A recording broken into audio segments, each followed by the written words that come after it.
Otro concepto que me gustaría que os quedarais es el concepto de resiliencia. ¿Alguien ha escuchado hablar de la resiliencia? Vale, podemos resumir la resiliencia, bueno, que es un concepto que viene en realidad de la ecología, pero que se ha expandido y está muy de moda hacia todo el resto de ciencias sociales, como la capacidad de absorber shocks y mantener funcionalidades. ¿Qué significa eso en los hogares? Pues los shocks pueden ser shocks climáticos, como una sequía, o pueden ser shocks, son eventos de la vida cotidiana, ¿vale? Un aumento de precios del arroz, un aumento de precios del anacardo, ¿vale? Y cuando se construyen sistemas más o menos resilientes, son sistemas que son capaces de enfrentarse a esos eventos y continuar siendo funcionales. En este caso, entendemos por funcionalidad la capacidad de seguir proveyendo de una cantidad de alimentos aceptable, ¿vale? La pérdida de tierra por parte de las mujeres supone una reducción de la diversidad productiva.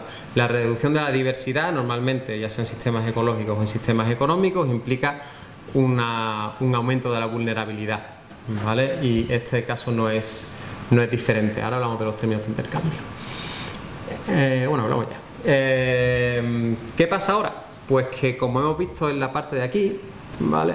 Vámonos un poco para atrás. Ahora el anacardo es es la piedra de toque de la economía del hogar. ¿Qué es el anacardo? Bueno, el anacardo es un fruto es un cultivo de renta, y no solo es un cultivo de renta, sino que además es un cultivo de exportación, ¿vale? El anacardo te dan dinero y con el dinero compras arroz. El arroz en Bissau es un cultivo de importación. Guinea-Bissau importa cerca del 70% del arroz que consume.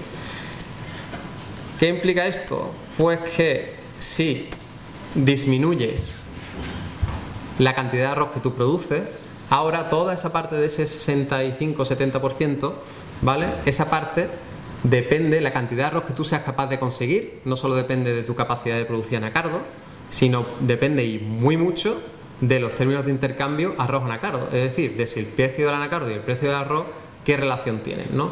Cuando fuimos en el 2012 la primera vez, identificamos este riesgo y los términos de intercambio eran 1 a 1, una bolsa de anacardo, una bolsa de arroz.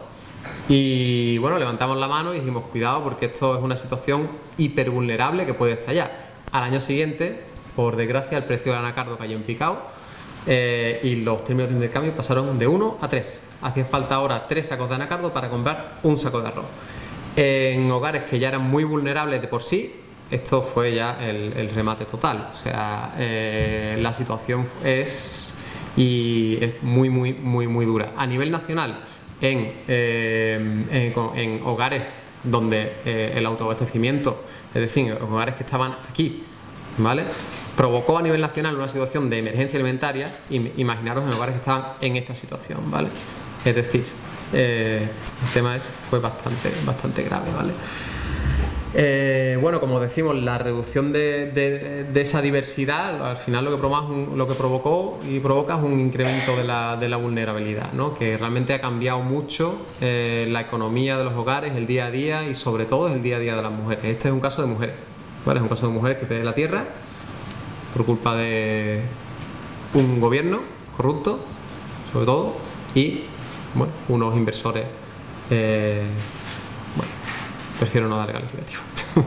Nosotros, bueno, ante todo,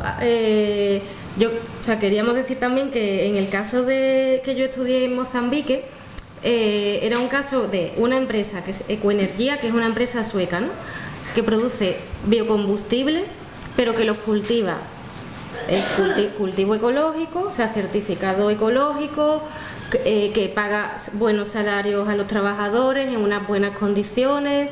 Es decir, que en Mozambique la ley, como he dicho antes, es una ley bastante aceptable, que la empresa cumplió todos los procedimientos de la ley en cuanto a consultas comunitarias, incluso hizo más de las que la ley le exigía. Es decir, se cumplió todo, ¿vale? Y la empresa es sueca, tiene una responsabilidad social corporativa bastante elevada, ¿vale? A pesar de todo ello, excepto las personas que trabajan en la empresa, que como tienen buenas condiciones están bien, todas las demás familias están peor que antes cultivaban y ahora se han tenido que ir, están peor que antes de que llegara la empresa, ¿no? Entonces esto nos hace un poco pensar que quizás no es tan fácil eso de las inversiones responsables y que no es tan fácil eso de que al final una población se beneficie de una inversión, ¿no? Y pensamos que lo que hay que hacer es evitar que ocurran estas inversiones. ¿Cuáles son las estrategias o acciones, ¿no? Bueno, pues creemos en primer lugar que las estrategias y acciones de lucha de la sociedad civil, ¿no? Que es lo que somos nosotros, o sociedad civil, y es lo que a lo que más podemos contribuir. Por un lado, a nivel internacional, denuncia incidencia política ante organismos multilaterales como el Banco Mundial y como los gobiernos para que supriman los indicadores de los que hemos hablado antes, ¿no? Como el Doing Business o el BBA, en iniciativas como la campaña que se llama Our Land, Our Business, que es de The Oakland Institute, que es una ONG que es la que ha liderado esta campaña junto con otras ONGs de todas partes del mundo.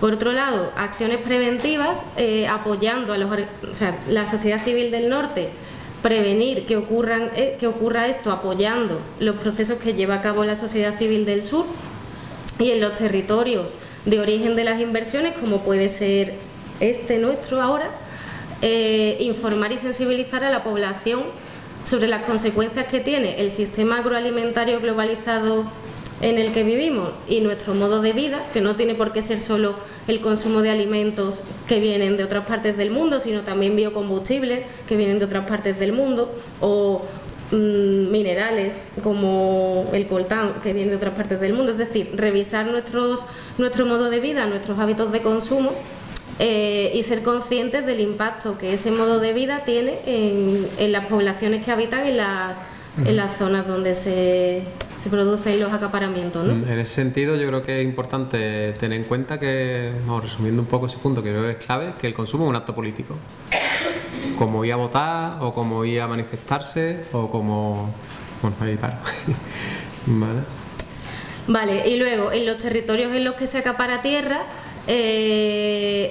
por un lado, las organizaciones de la sociedad civil de esos países pues incidencia ante sus gobiernos para que prioricen las demandas de la población y garanticen el cumplimiento de los derechos, el goce de derechos por parte de su población, antes que favorecer a las inversiones tanto extranjeras como nacionales.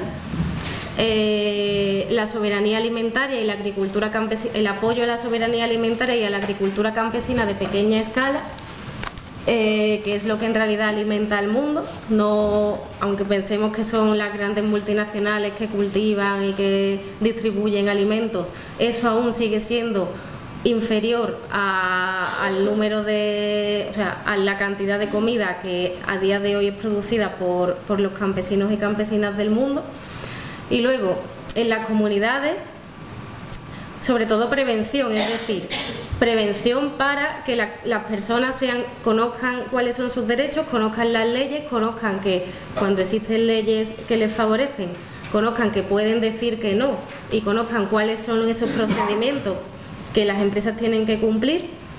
Una vez que eso se ha realizado, acompañarlos durante el proceso de consulta con la empresa para que, a través de una supervisión independiente, es decir, actores externos que no tengan intereses en que digan que sí, que puedan supervisar ese proceso y puedan acompañar a la población para que puedan tomar una decisión realmente libre. Y posteriormente, si la comunidad decide que sí quieren que la empresa se instale, hacer un seguimiento para que los contratos y los compromisos de la empresa, por ejemplo, X puestos de trabajo en tales condiciones, X compensación, se cumplan, y en el caso de que no se cumplan, pues haya consecuencias que sean o echar a la empresa o exigirle que lo cumplan. Ahora tenemos entonces ¿cuánto tenemos para el debate, Aitana? Pues 10 minutillos. Unos 10 minutillos, venga. Venga, animaros a preguntar cositas, ¿vale? Mira, ahora...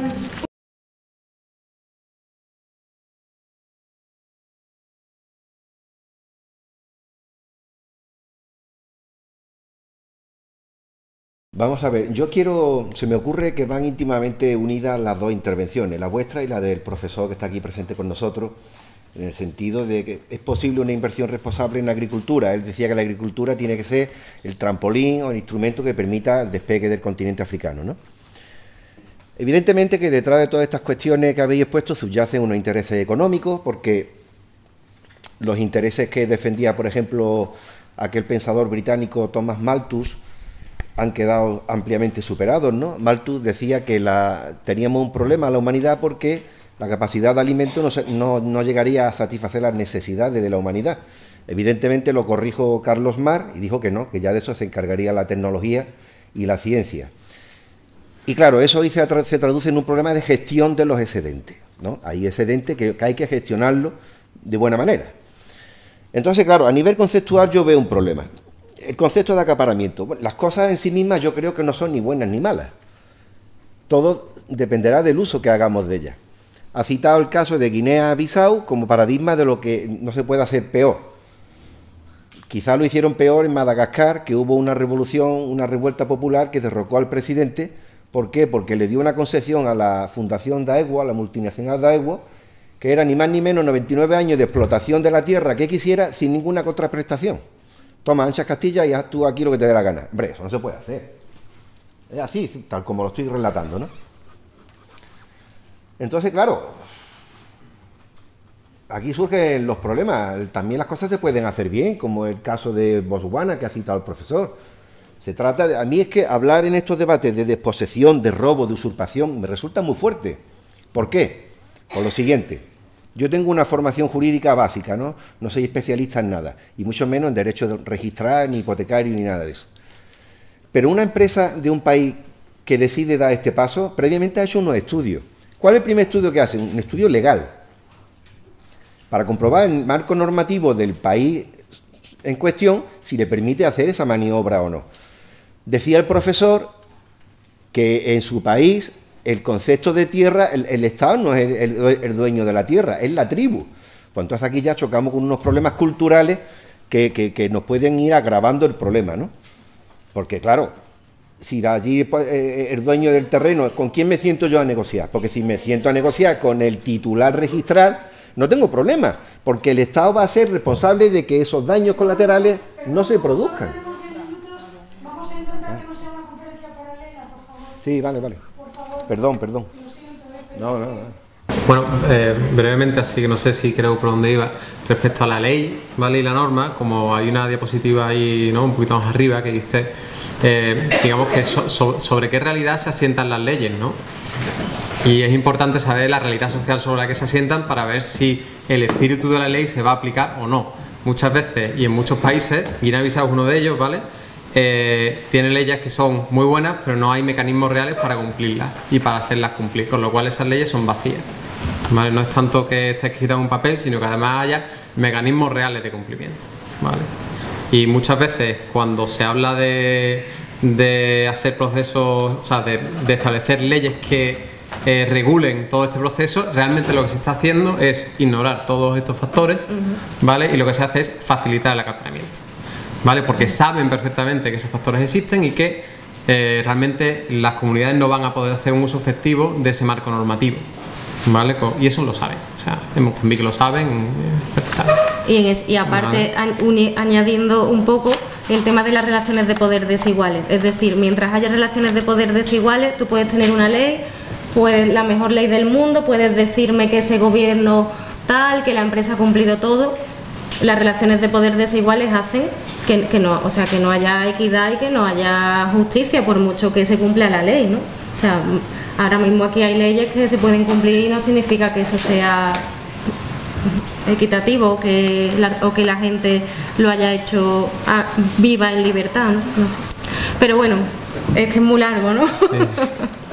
Y luego bueno, que son grupos étnicos, que no son tribus. ¿Había por ahí alguna otra palabra pedida ahí atrás, ¿no? Cada vez se está reconociendo más el papel que tienen las comunidades locales en la consecución de los objetivos del milenio, la seguridad alimentaria, la justicia social y todas estas cosas. Entonces, también decirle a todo el mundo que hay un movimiento cada vez a nivel de instituciones internacionales, desde la OICN, Naciones Unidas, etcétera, que están dándose cuenta que sin estos sistemas tradicionales de gobernanza y de gestión del territorio, que están muy bien adaptados a la idiosincrasia social y al medio ambiente en el que viven, pues sin esos medios que se están destruyendo con este tipo de iniciativas, es muy difícil alcanzar el bienestar que persiguen o que dicen perseguir los estados. Entonces eso está cambiando un poco a nivel internacional y cada vez se está dando más reconocimiento. Ahora falta implementarlo, ¿no? Como casi todas las políticas, pero bueno, es un paso positivo. Y luego también otro punto positivo que yo creo que se está desarrollando bastante es que gracias, bueno, a Internet y a la globalización, pues cada vez existen más federaciones de este tipo de pequeñas comunidades que se están organizando ya a escalas mayores, a nivel provincial, a nivel nacional y también a nivel internacional. Entonces es muy difícil que una pequeña comunidad de 60 personas, donde probablemente la mayoría no sepan leer ni escribir, puedan hacer la presión suficiente en el gobierno, ¿no? Pero en cambio si hay una federación ya a nivel provincial o a nivel regional es mucho más fácil que consigan. Pues bueno, eso también se está produciendo. Y bueno, ya lo último, solo comentar que bueno, este proceso a distintas escalas está ocurriendo también aquí en España. Hay muchas tierras comunales en España que no son privadas ni son públicas y que también están siendo compradas o están siendo cedidas de forma bastante escandalosa a grandes proyectos mineros, etc. Entonces también hay organizaciones que estamos luchando también porque eso no ocurra y que creo que es importante también a veces darnos cuenta que los mismos procesos a distintas escalas se están dando aquí y allí. No es que Europa esté explotando África, sino que son las élites y la gente, los grandes inversores en ambos países que están afectando. Aquí en España, por ejemplo, tenemos grandes multinacionales brasileñas, etc. Bueno, gracias. Yo quería centrar mi cuestión a las consecuencias sociales que tiene el acaparamiento de tierras por parte de empresas como Agrogeva. Y quería preguntar si tenéis conocimiento de que habéis comentado que hacen muchas cosas mal, que no se vulneran los derechos del trabajador. Y en un aspecto pues sería el trabajo infantil. Empresas europeas que acaparan tierras, ¿cómo se posicionan en cuanto a eso? Buenas tardes. Yo me llamo Alassane Ibrahim Machoy. Vengo de Sevilla y soy un miembro de una asociación que se llama África con Voz Propia, que está intentando también luchar para promover todo lo que es la cultura africana y defender su africanidad. Vale, respecto a este tema, creo que hay que precisar también que África también se está moviendo, ¿no? Porque cuando escucho hablar, es sí como que los africanos no están haciendo nada respecto a su situación, ¿no? Porque respecto a lo que es el acaparamiento de las tierras, porque Isa lo sabe, que en África también hay organizaciones sociales y movimientos sociales que se están luchando también para intentar un poco mejorar la situación, ¿no? Se puede hablar de Endapronat, se puede hablar de CNCR, se puede hablar también del movimiento Yanamar, que está organizando, ¿no?, lo que son movidas para que la gente sepa de sus derechos. Creo que también eso hay que también tenerlo en cuenta, ¿no? Tener en cuenta también todos los actores, tantos mujeres como jóvenes, como organizaciones que se están moviendo también para un poco cambiar las cosas. Nosotros, África con Voz Propia, desde aquí también estamos intentando sensibilizar a los españoles sobre este tema y en otros temas, intentar sensibilizar a nuestros paisanos también sobre este tema, e intentar hacer una incidencia política, tanto en la diáspora que tanto también en el país de origen. Vale, muchísimas gracias. Bueno, en primer lugar, rápidamente felicitar a nuestros amigos Carlos e Isabel por su ponencia tan completa, ¿no? Yo no había visto tantas informaciones sobre el acaparamiento de las tierras, porque es un tema nuevo que prácticamente no se ha tratado con rigor, y hoy he visto efectivamente que había sido hasta el fondo del problema, ¿no? Y me ha gustado que se lo había saltado en mi ponencia ante las presiones de Aitana y de las presiones para acabar y de Sole. Decía en mis conclusiones que se debería permitir a las mujeres tener acceso a la tierra y tener derechos sobre la tierra. Y los habías mencionado ante mi alegría, ¿no? y me parece muy bien, hay que seguir con este planteamiento, porque son las productoras los que producen bienes de consumo, de autosubsistencia, y ignorarlas me parece un crimen, ¿vale? Y el otro aspecto, ¿sabes por qué hay esta furia de acaparamiento de las tierras en África? ¿Por qué los, entre comillas, los invasores consideran que son tierras malgastadas, inutilizadas, y que ellos pueden rentabilizar a su manera, ¿no? Quitándolo a los pueblos africanos, a los grupos étnicos?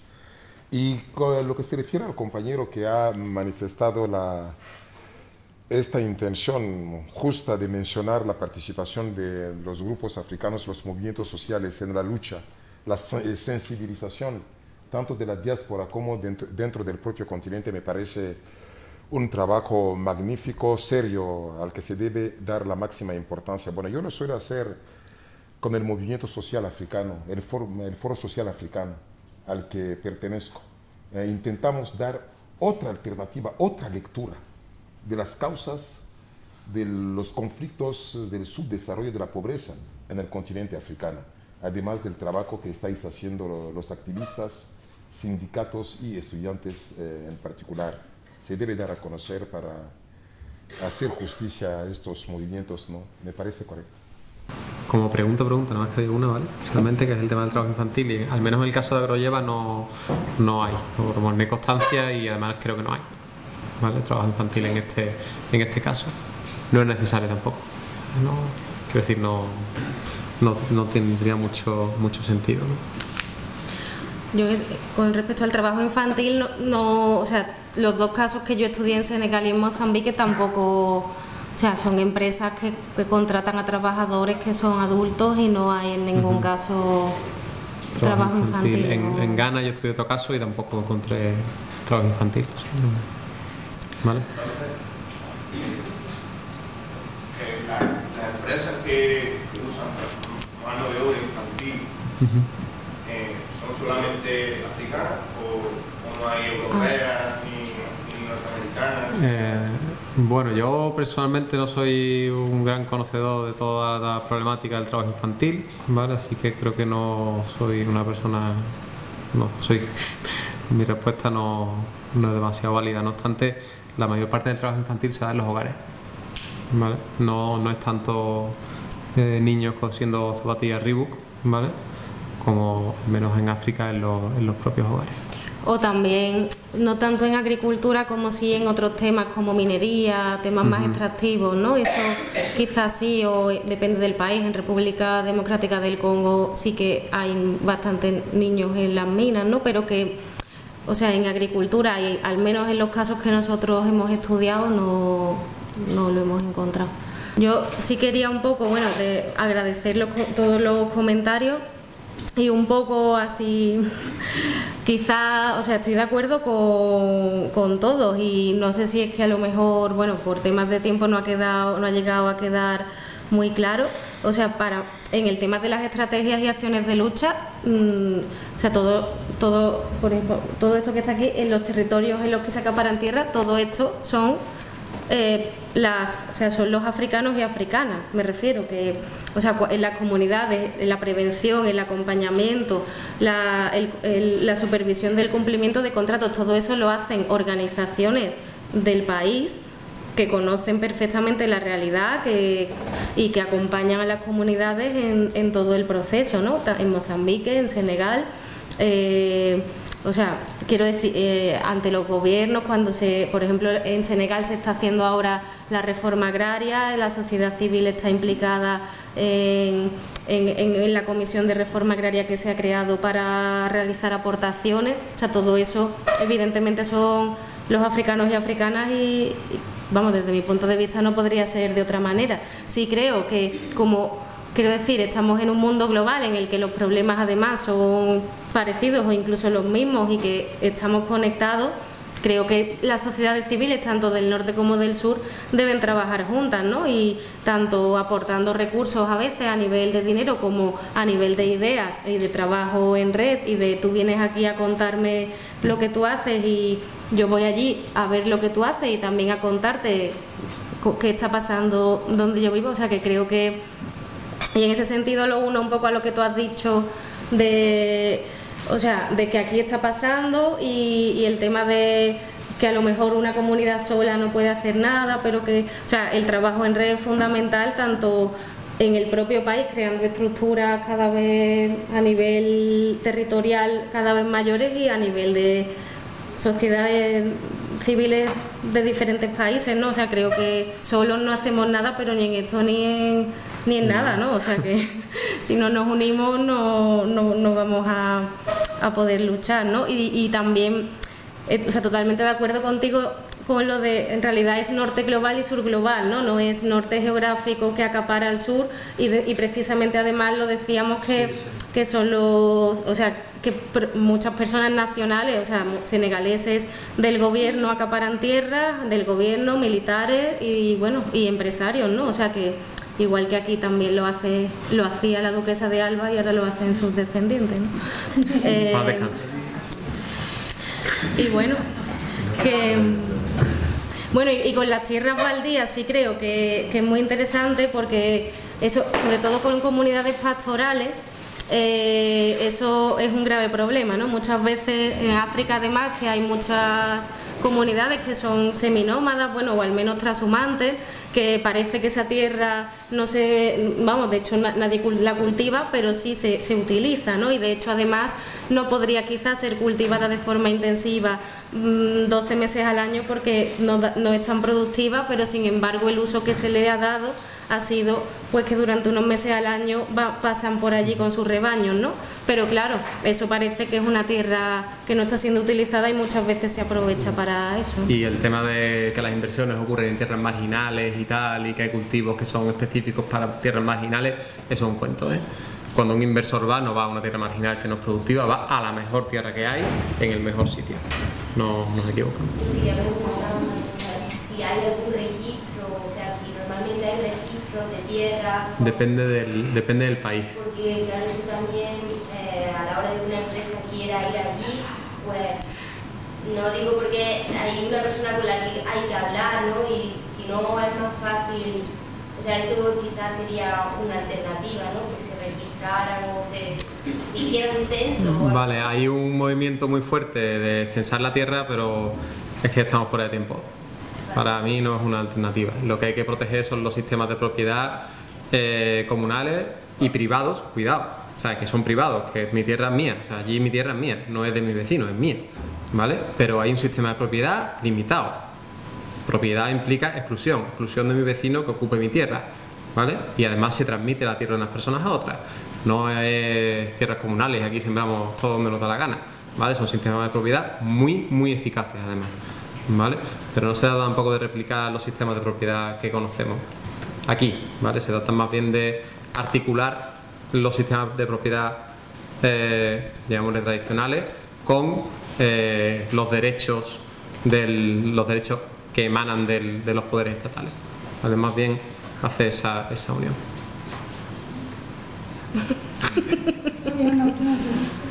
Lo que hacía Robert Mugabe, por ejemplo, cuando quitaba la tierra a los británicos y le daba a los campesinos, ¿eso puede ser una lucha contra el apartamiento de la tierra? Pues no lo sé, pero bueno, las consecuencias han sido bastante negativas también. Sí, bueno, al respecto de la imagen que tiene el mundo occidental, no sé, la visión que tenéis al respecto. En ese sentido tú estás hablando de una reforma agraria que quita la tierra, eso fue en Zimbabue, ¿no? No conozco, o sea, conozco que lo hizo en Zimbabue, que ha ido mal, o sea, que el país está fatal, no lo conozco muy en detalle. Yo creo que en realidad, bueno, no sé, es que cada país es un mundo, o sea, el acaparamiento del que estamos hablando es de campesinos que tienen, o sea, comunidades locales que viven allí desde siempre, que utilizan la tierra y que ahora se los expulsa. Lo que hizo este hombre es que allí había un sistema colonial en el que los blancos tenían muchísima tierra y él se la expropió. No sé si, o sea, es diferente, no sé cómo... Sí, ¿no? Yo creo que también las reformas agrarias son súper necesarias, obviamente, y acabar con los terratenientes, no de cualquier manera, o sea, no todas las reformas agrarias per se, no repartir la tierra per se, no siempre, de cualquier manera, no siempre es bueno, ¿no? Y creo que depende mucho muchísimo de cada caso, o sea, África es un continente hiperdiverso, o sea, y depende de cada, o sea, el cómo. Yo creo que hay mil maneras y cada pueblo tiene que encontrar un poco la suya, ¿no? Pero yo creo que el problema de Zimbabue, como ha dicho también, porque después de 20 años, más de 20 años del acceso a la independencia de este país, la tierra seguía en manos de la minoría blanca y en detrimento de la mayoría negra. Y esto había que llevar a cabo esta reforma agraria de una u otra forma, por las buenas o por las malas, porque la minoría blanca se resistía, por una parte. Y por otra, la manera que Mugabe lo hizo fue bastante fea, porque existían mecanismos constitucionales e institucionales para poder resolver este problema. Lo que él hizo era aprovecharse de este problema para confiar las tierras no a los campesinos africanos que la necesitaban, sino a sus seguidores. Ese es el problema. Ha instrumentalizado un problema real que existía y que puede plantearse dentro de poco en Sudáfrica, donde la reforma agraria es muy lenta, porque me pregunto a este ritmo cuándo la mayoría negra en Sudáfrica va a tener acceso a la tierra. Es muy lento, tanto el gobierno de Mandela, que no hizo absolutamente nada, como de sus sucesores, para poder resolver este problema. Y me temo la solución de Zimbabue dentro de poco en Sudáfrica para resolver este problema. Por tanto, un problema real que Mugabe había instrumentalizado. ¿Vale? Bueno, con esto terminamos. Queremos dar las gracias, ¿no?, por darnos este espacio y este tiempo. Si fuera por nosotras estaríamos aquí una hora más charlando y debatiendo, pero bueno, pues nada, muchas gracias a la Universidad de Granada, a APS, ¿vale?, por traernos aquí, y hemos estado encantados, ¿no? Sí, y a los que estáis aquí por haberos quedado hasta las 9:10.